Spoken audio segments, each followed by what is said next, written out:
Assalamualaikum, hai, bertemu lagi dalam Dinowa Channel. Okay, so hari ini saya akan buat sedikit perkongsian dengan anda. Okay, yang mana saya akan kongsikan 5 tips yang mungkin pernah berlaku dan mungkin akan berlaku pada anda kalau anda tak ambil perhatian. Okay, nanti kita akan tengok apakah 5 tips mudah yang mungkin saya akan kongsikan berdasarkan pengalaman saya menggunakan motosikal SYMV F3i ni. Okay, jom sama-sama kita tengok.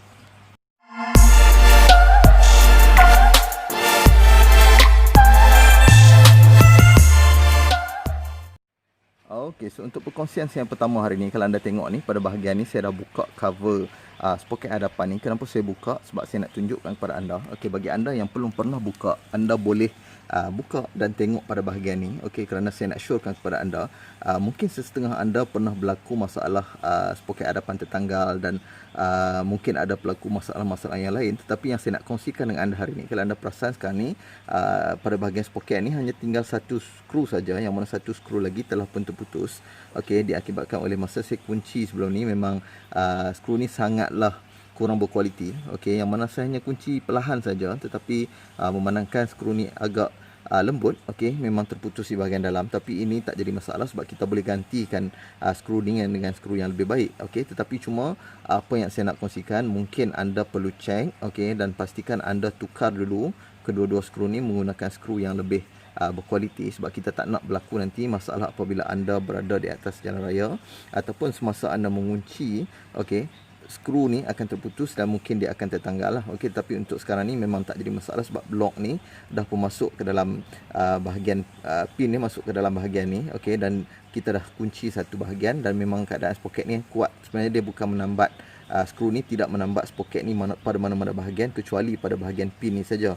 Okey, tetapi bagi saya, kalau anda nak pastikan motosikal anda sentiasa berada dalam keadaan baik dan anda tak mengalami sebarang masalah, sila pastikan anda tukar dulu skru ni kepada skru yang lebih berkualiti. Okey, setiap kali anda melakukan proses menukarkan kita punya sproket hadapan, jadi anda perlu hati-hati. Okey, jangan gunakan skru yang asal macam ni, kita tukar kepada skru yang lebih baik.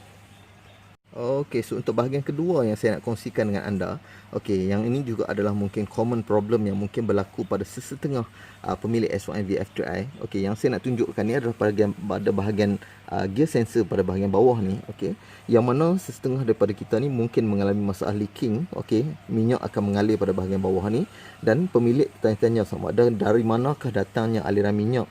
Okey, minyak enjin yang datang pada bahagian bawah ni. Sebenarnya kebanyakan kes yang berlaku, okey, diakibatkan oleh minyak keluar daripada bahagian o-ring, okey, gear sensor ni, sebab di dalam ni terdapat o-ring, yang mana bahagian ni kalau anda selalu menggunakan minyak semi sintetik dan tiba-tiba anda menukarkan minyak kepada minyak fully sintetik, kemungkinan besar berlakunya leaking ni amat tinggi. Sebab kebanyakan kes yang merujuk kepada saya, memang apabila ditanya, memang sebelum ni menggunakan minyak semi sintetik, dan apabila menggunakan minyak fully sintetik, minyak akan terus keluar daripada bahagian ni. Jadi anda perlu berhati-hati, dan nak tukar ni pun tak susah sebenarnya. Anda boleh beli o-ring yang baru dan anda pun hanya perlu buka bahagian ni dan gantikan saja o-ring yang baru, yang mungkin lebih tebal sedikit berbanding dengan o-ring yang asal dan lebih berkualiti.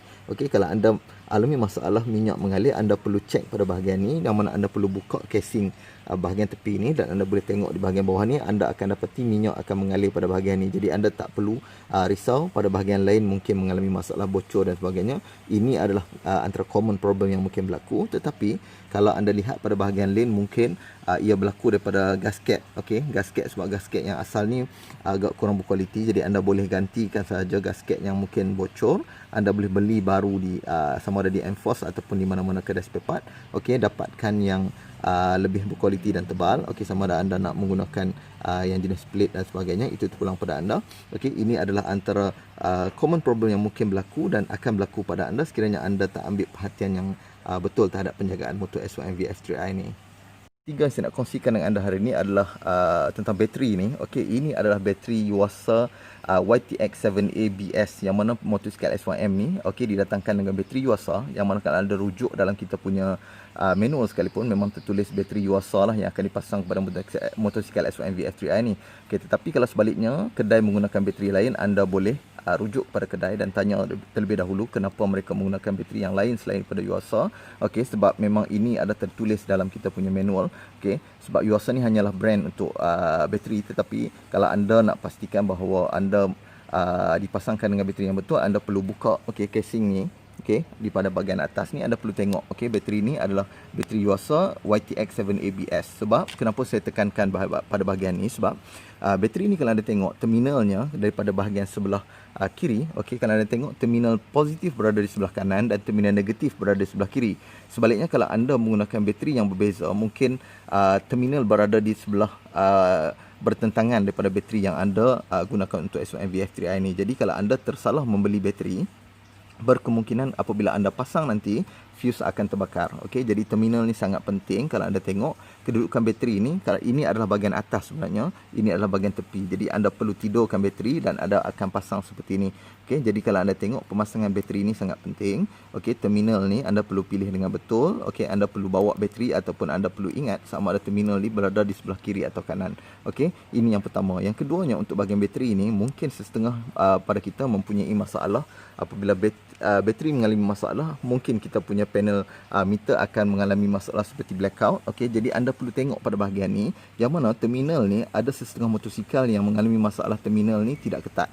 Jadi anda perlu ketatkan pada bahagian ni. Kalau skru anda mengalami masalah, sila tukar kepada skru yang lebih baik. Sebab kalau anda tak ambil berat tentang bahagian ni, motosikal anda mungkin susah nak dihidupkan dan mungkin tak dapat dihidupkan kalau anda tak cek dengan betul.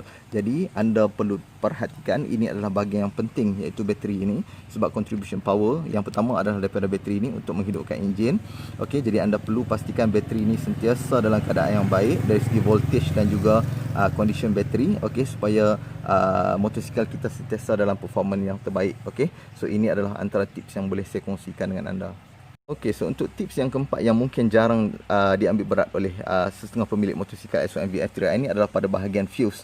Sebab apabila anda mengalami masalah seperti blackout pada bahagian meter ni juga, anda boleh cek dulu sama ada pada bahagian fuse ni mengalami sebarang masalah seperti terbakar dan sebagainya. Kalau anda tengok di sini, anda perlu buka, anda perlu tekan pada bahagian ni. Kalau anda tengok di sini, telah tertera, bahagian fuse ni ada terdapat 4 fuse, iaitu backup, main switch, bateri dan juga all loads. Jadi anda perlu tengok di sini, anda perlu cabut 3 fuse yang pada bahagian ni. Kalau salah satu fuse ni telah pun terbakar, anda perlu gantikan dengan spare fuse ni. Jadi anda perlu tengok pada bahagian ni, tak perlu anda rasa macam motor ni mengalami masalah yang lain ke atau sebagainya. Anda perlu cek di sini dulu. Ini adalah antara benda paling penting untuk anda cek kalau anda mengalami masalah blackout pada paparan meter. Sebab motosikal yang terkini memang banyak menggunakan fuse. Jadi fuse ni mempunyai function yang cukup baik, yang mana kalau anda mengalami sebarang masalah seperti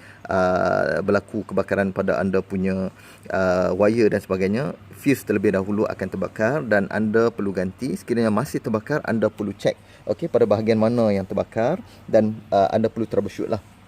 Sama ada anda nak buat sendiri ataupun anda hantar ke kedai melalui indikator yang telah anda tengok di sini. Fuse yang selalu terbakar ni adalah pada bahagian yang mana. Itu adalah antara tanda yang boleh anda dapati sekiranya berlaku masalah pada motosikal anda. Yang penting anda perlu cek fuse ni kalau anda selalu buat maintenance untuk motosikal anda. So untuk bahagian seterusnya saya nak kongsikan dengan anda hari ini adalah pada bahagian brake ni.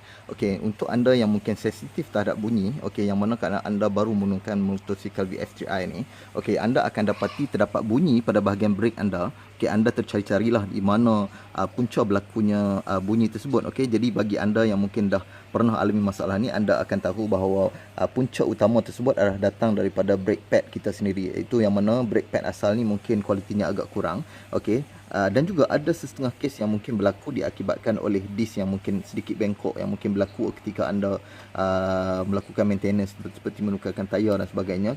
Kaedah pemasangan tayar tersebut menyebabkan kita punya disk ni sedikit mengalami masalah. Jadi itu pun antara punca yang mungkin boleh menyebabkan kepada bunyi. Tapi yang utama yang selalunya berlaku adalah brake pad ni sendiri. Jadi apa yang boleh anda buat adalah anda perlu tukar kepada brake pad yang lebih berkualiti untuk memastikan bahawa bunyi tersebut hilang dan juga cengkaman untuk brake anda lebih baik lah. Tetapi kalau anda gunakan yang asal ni pun tak ada masalah sebenarnya, sebab memang brake pad ni memang boleh mencengkam dengan baik. Cuma apabila kualitinya agak kurang, mungkin bunyi tersebut akan mengganggu anda lah.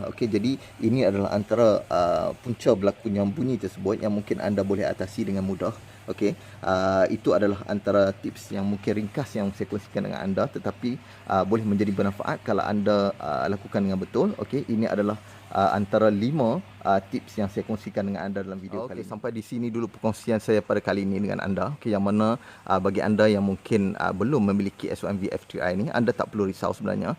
Memang setiap motosikal akan ada masalah tersendiri, yang mana kalau anda tengok VF3i ini, okey, saya dah kongsikan banyak tips dengan anda yang mungkin anda boleh ambil sebagai rujukan. Okey, bagi anda, kalau anda tengok ni saya dah pakai selama 1.5 tahun. Enjin belum pernah mengalami apa-apa masalah lagi. Cuma yang lain adalah antara benda wear and tear itu adalah normal. Jadi anda perlu ada sedikit knowledge untuk pastikan bahawa maintain motosikal anda dilakukan dengan betul. Okey, jadi kalaulah kita ada sedikit ilmu, kita tak akan mengalami sebarang masalah. Okey, so kita jumpa lagi dalam video-video yang lain dalam Dino World Channel. Okey, kita jumpa lagi. Assalamualaikum.